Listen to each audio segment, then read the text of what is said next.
नमस्कार, मैं हूं आपके साथ गौरव राजेंद्र। बुलेटिन की शुरुआत करते हैं। पीएम मोदी 74 साल के हो चुके हैं, लेकिन 74 साल में भी देश के लिए उनकी कर्मठता देखते ही बनती है। पूरा देश पीएम मोदी का जन्मदिवस मना रहा है। ऐसे में आज हम आपके लिए लेकर आए हैं पीएम मोदी के जीवन परिचय की यात्रा। देखिए हमारी एक खास रिपोर्ट।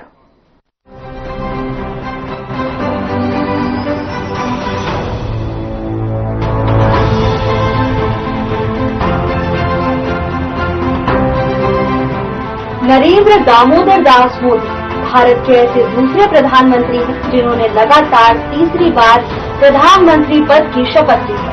आज पीएम मोदी 74 साल के हो चुके हैं। मोदी के बारे में एक दिलचस्प तथ्य ये है कि वो पहली बार विधायक के रूप में गुजरात के मुख्यमंत्री बने। इसी तरह वो पहली बार सांसद के रूप में सीधे भारत के प्रधानमंत्री बने। 2014 में बीजेपी की बहुमत से जीत के लिए नरेंद्र मोदी को श्रेय दिया जाता है और ये साल 1984 के बाद पहली बार हुआ। मोदी का जन्म 17 सितंबर 1950 को वडनगर में एक गुजराती परिवार में हुआ था। उनके पिता का नाम दामोदर दास मुचंद मोदी और माता का नाम हीराबेन मोदी है। बचपन में वो चाय बेचने में अपने पिता की मदद करते थे और बाद में उन्होंने खुद का चाय स्टॉल भी चलाया। मोदी 8 साल की उम्र में आरएसएस के संपर्क में आए और यहाँ के संगठन के साथ एक लंबा साथ शुरू हुआ। वो साल 1985 में बीजेपी में शामिल हो गए।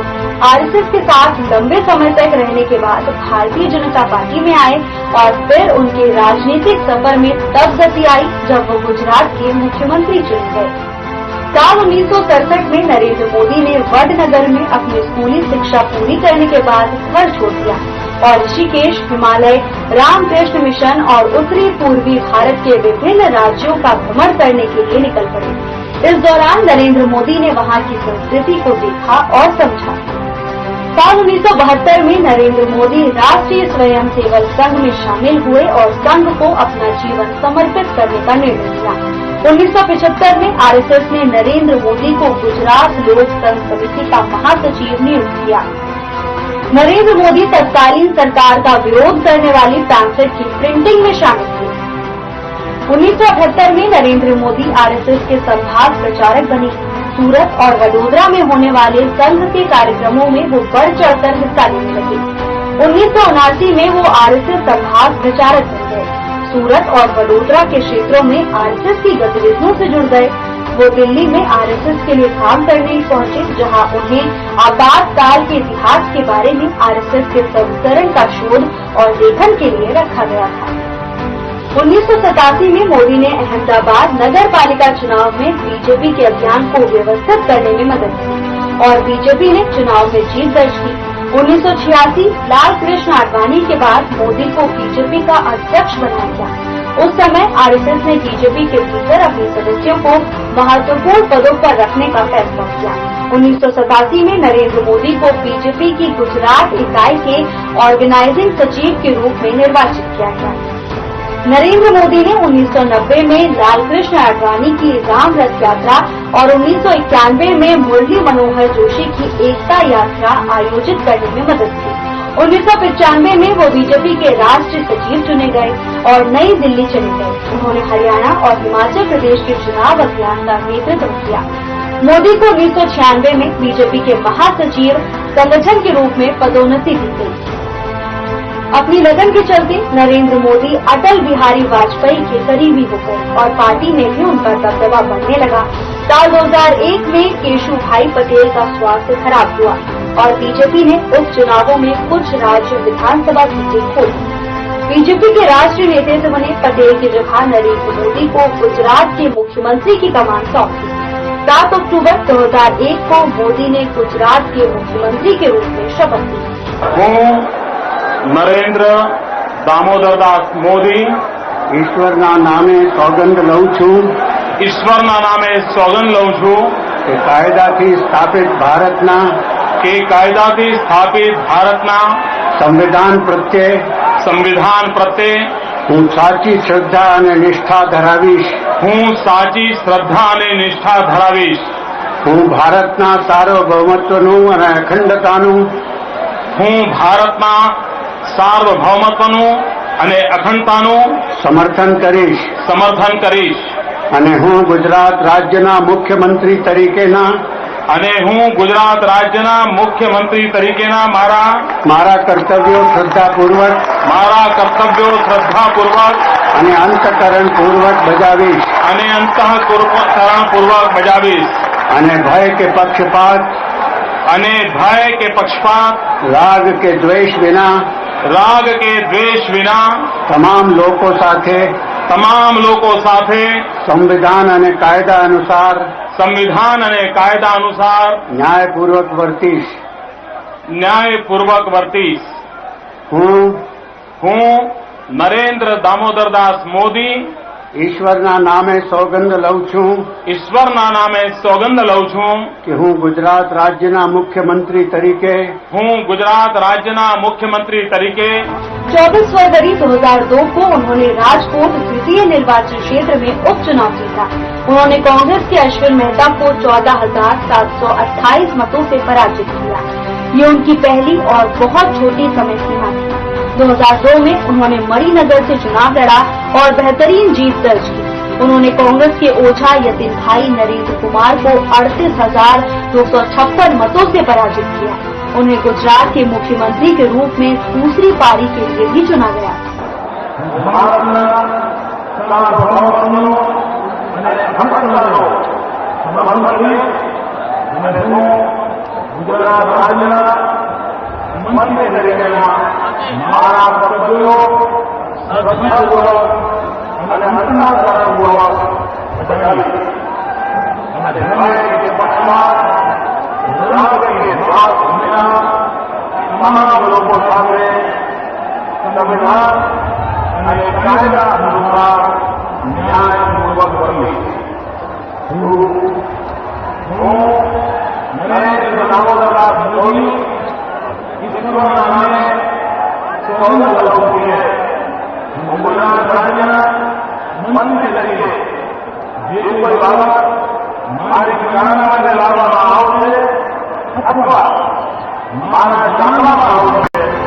तेईस दिसंबर 2007 को गुजरात के मुख्यमंत्री के रूप में मोदी का तीसरा कार्यकाल शुरू हुआ और 20 दिसंबर 2012 को पूरा हुआ.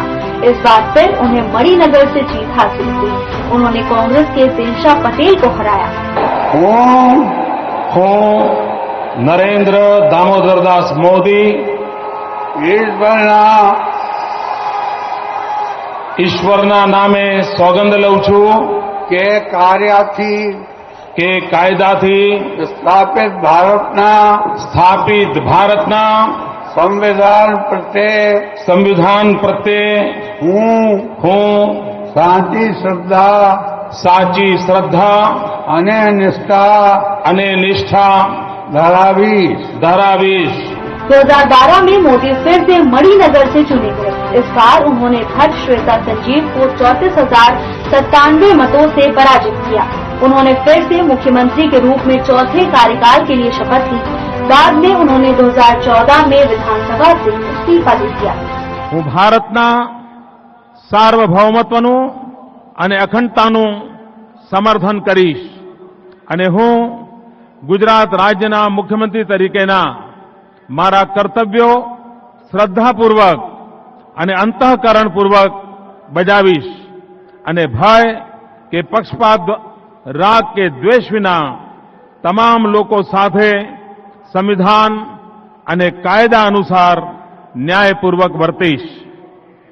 હું નરેન્દ્ર દામોદરદાસ મોદી ઈશ્વરના નામે સોગંદ લઉં છું કે હું ગુજરાત રાજ્યના મુખ્યમંત્રી તરીકે જે કોઈ બાબત મારી વિચારણા માટે લાવવામાં આવશે. 2014 को नरेंद्र मोदी 14वें और भारत के वर्तमान प्रधानमंत्री के रूप में चुने गए. मोदी ने 26 मई 2014 को भारत के प्रधानमंत्री के रूप में शपथ ली. मैं नरेंद्र दामोदरदास मोदी ईश्वर की शपथ लेता हूं कि मैं विधि द्वारा स्थापित भारत के संविधान के प्रति सच्ची श्रद्धा और निष्ठा रखूंगा. मैं भारत की प्रभुता और अखंडता का अक्षुण्ण रखूंगा। मैं संघ के प्रधानमंत्री के रूप में अपने कर्तव्यों का श्रद्धापूर्वक और शुद्ध अंतःकरण से निर्वहन करूंगा तथा मैं भय या पक्षपात, अनुराग या द्वेष के बिना सभी प्रकार के लोगों के प्रति संविधान और विधि के अनुसार न्याय करूंगा। 23 मई 2019 को नरेंद्र मोदी एक बार फिर वाराणसी से सांसद चुने गए। उन्होंने लोकसभा चुनाव में वाराणसी सीट पर कांग्रेस के नेता अजय राय को हराया। इसी जीत के साथ उन्हें फिर से भारत का प्रधानमंत्री चुना गया। अब आता है साल 2019। 30 मई को नरेंद्र मोदी ने फिर से प्रधानमंत्री पद की शपथ ली और 31 मई को कैबिनेट का विस्तार किया। मैं नरेंद्र दामोदर दास मोदी ईश्वर की शपथ लेता हूं कि मैं विधि द्वारा स्थापित भारत के संविधान के प्रति सच्ची श्रद्धा और निष्ठा रखूंगा। मैं भारत की प्रभुता और अखंडता अक्षुण्ण रखूंगा। मैं संघ के प्रधानमंत्री के रूप में अपने कर्तव्यों का श्रद्धापूर्वक और शुद्ध अंतःकरण से निर्वहन करूंगा तथा मैं भय या पक्षपात, अनुराग या द्वेष के बिना सभी प्रकार के लोगों के प्रति संविधान और विधि के अनुसार न्याय करूंगा। मैं नरेंद्र दामोदर दास मोदी ईश्वर की शपथ लेता हूं कि जो विषय संघ के प्रधानमंत्री के रूप में मेरे विचार के लिए लाया जाएगा। पीएमओ के अलावा department of atomic energy, ministry of personnel, public grievances and pension, department of space और वो सभी मंत्रालय स्वयं के पास रखे जो किसी अन्य मंत्री को आवंटित नहीं हुए। 9 जून 2024 को पीएम नरेंद्र मोदी ने लगातार तीसरी बार प्रधानमंत्री पद की शपथ ग्रहण की। इसी के साथ नरेंद्र मोदी ऐसे दूसरे प्रधानमंत्री बने जो लगातार तीसरी बार पीएम बने। पीएम मोदी को वाराणसी सीट पर 6,12,970 वोट मिले। मैं नरेंद्र दामोदर दास मोदी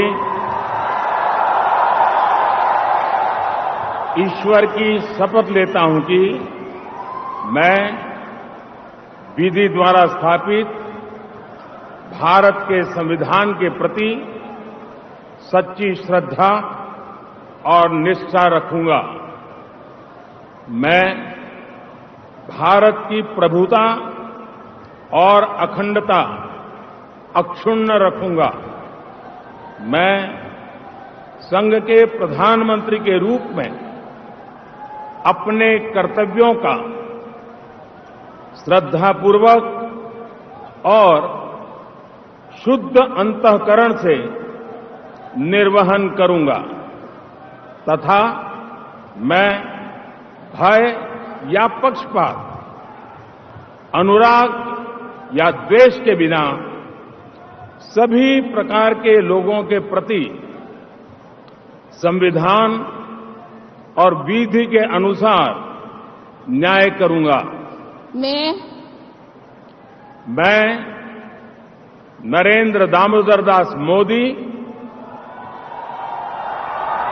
ईश्वर की शपथ लेता हूं कि जो विषय संघ के प्रधानमंत्री के रूप में मेरे विचार के लिए लाया जाएगा। नरेंद्र मोदी की लोकप्रियता का अंदाजा इसी बात से लगाया जा सकता है कि वो लगातार तीसरी बार प्रधानमंत्री चुने गए। इसी के साथ देश ही नहीं विदेशों में भी पीएम मोदी का डंका बजता है। आज हर देश भारत को अहमियत देता है, भारत के हर बयान पर नजर रखता है। पीएम मोदी 2007 के एक राष्ट्रव्यापी सर्वेक्षण में सर्वश्रेष्ठ मुख्यमंत्री साबित हुए। 2014 में इंडियन ऑफ द ईयर चुने गए। 2014, 2015 और 2017 में विश्व में 100 सबसे प्रभावशाली लोगों की लिस्ट में से एक रहे। 2014 और 2016 के रीडर्स पोल में मोदी ने पर्सन ऑफ द ईयर यानी कि साल के सबसे प्रभावशाली व्यक्ति का खिताब हासिल किया। साल 2014 में पीएम मोदी को दुनिया का 15वां सबसे शक्तिशाली व्यक्ति माना गया। उन्हें 2015, 2016 और 2018 में दुनिया में 9वें सबसे शक्तिशाली व्यक्ति का दर्जा मिला। 2015 में मोदी दुनिया के सबसे महान नेताओं की पहली वार्षिक सूची में 5वें स्थान पर रहे। अपनी प्रीमियरशिप के दौरान भारत 2018 में विश्व बैंक द्वारा बिजनेस रैंकिंग की लिस्ट में 100वें स्थान पर पहुंच गया। देश का शायद ही कोई ऐसा नेता रहा हो जिसने इतने खिताब हासिल किए हों। 74 साल की उम्र में भी पीएम मोदी देश को मजबूत करने में जुटे हैं।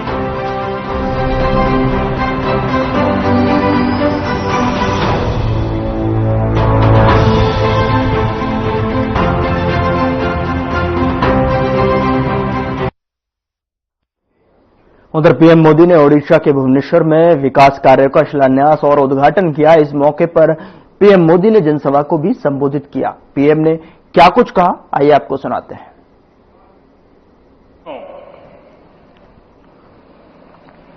ओडिशारो प्रिय भाई और भौणी मानंको मोर अग्रिम शारदीय शुभेच्छा। भगवान जगन्नाथ की कृपा से आज एक बार फिर मुझे ओडिशा की पावन धरती पर आने का सौभाग्य मिला है। जब भगवान जगन्नाथ की कृपा होती है,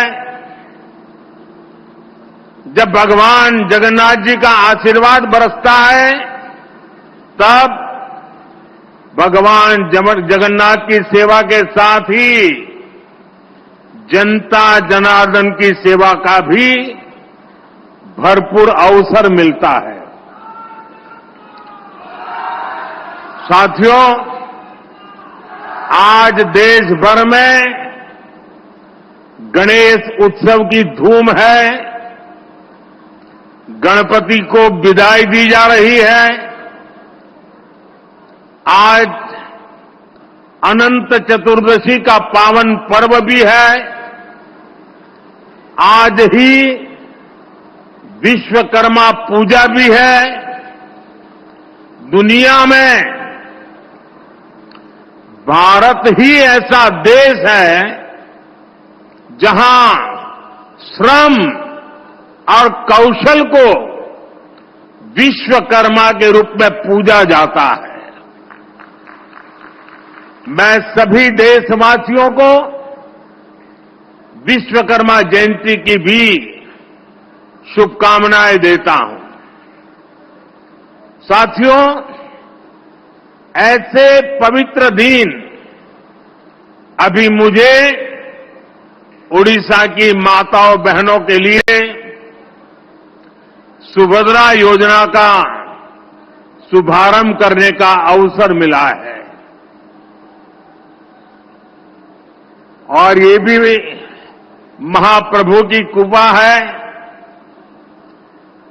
कि माता सुभद्रा के नाम से योजना का आरंभ हो और स्वयं इंद्र देवता आशीर्वाद देने के लिए पधारे हैं।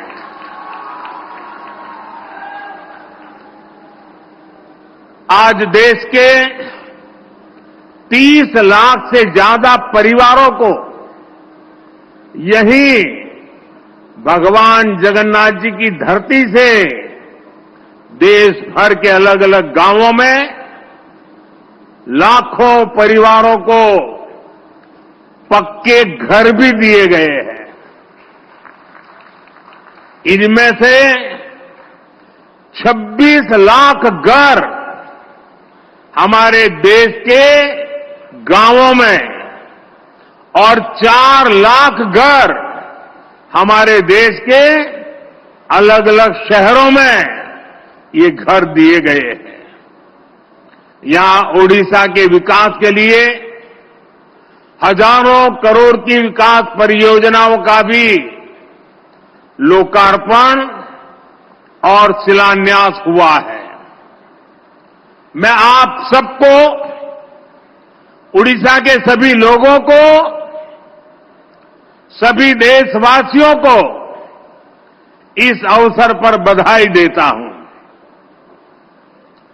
भाइयों बहनों, ओडिशा में भाजपा के नेतृत्व में नई सरकार बनते समय मैं शपथ ग्रहण समारोह में आया था। उसके बाद ये मेरी पहली यात्रा है।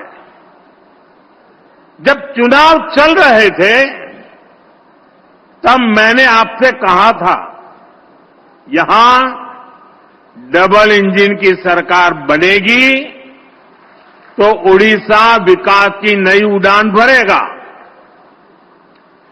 जो सपने यहां के गांव, गरीब, दलित, आदिवासी, ऐसे हमारे वंचित परिवारों ने देखे हैं, जो सपने हमारी माताओं, बहनों, बेटियों ने, महिलाओं ने, जो सपने हमारे नौजवानों ने, हमारी नौजवान बेटियों ने, जो सपने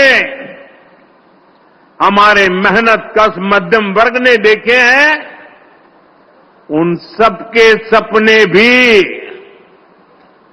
पूरे होंगे, ये मेरा विश्वास है और महाप्रभु का आशीर्वाद है। आज आप देखिए, जो वादे हमने किए थे वो अभूतपूर्व गति से पूरे हो रहे हैं। हमने कहा था हम सरकार बनते ही भगवान जगन्नाथ के मंदिर के चारों द्वार खोलेंगे। सरकार बनते ही हमने भगवान जगन्नाथ मंदिर परिषद के बंद द्वार खुलवा दिए। जैसा हमने कहा था, मंदिर का रत्न भंडार भी खोल दिया गया। भाजपा सरकार दिन रात जनता जनार्दन की सेवा के लिए काम कर रही है। हमारे मोहन जी, केवी सिंहदेव जी, बहन प्रभाती परिड़ा जी और सभी मंत्रियों के नेतृत्व में सरकार खुद जनता के पास जा रही है, उनकी समस्याओं के समाधान का प्रयास कर रही है। और मैं इसके लिए यहां की मेरी पूरी टीम की, मेरे सभी साथियों की भरपूर प्रशंसा करता हूं, मैं उनकी सराहना करता हूं। भाइयों बहनों, आज का ये दिन एक और वजह से भी विशेष है। आज केंद्र की एनडीए सरकार के 100 दिन भी हो रहे हैं। इस दौरान गरीब, किसान, नौजवान और नारी शक्ति के सशक्तिकरण के लिए बड़े बड़े फैसले लिए गए हैं। बीते 100 दिन में तय हुआ कि गरीबों के लिए 3 करोड़ पक्के घर बनाएंगे। बीते 100 दिनों में नौजवानों के लिए 2 लाख करोड़ रुपए का पीएम पैकेज घोषित किया गया है। युवा साथियों को इसका बहुत लाभ होगा। इसके तहत प्राइवेट कंपनियों में नौजवानों की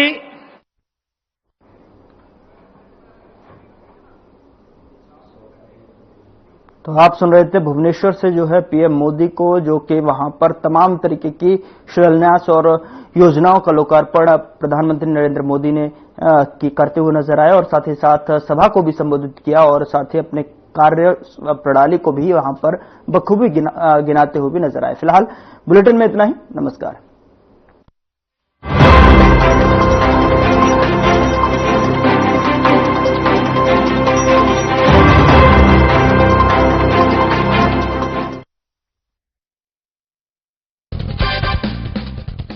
नमस्कार दोस्तों,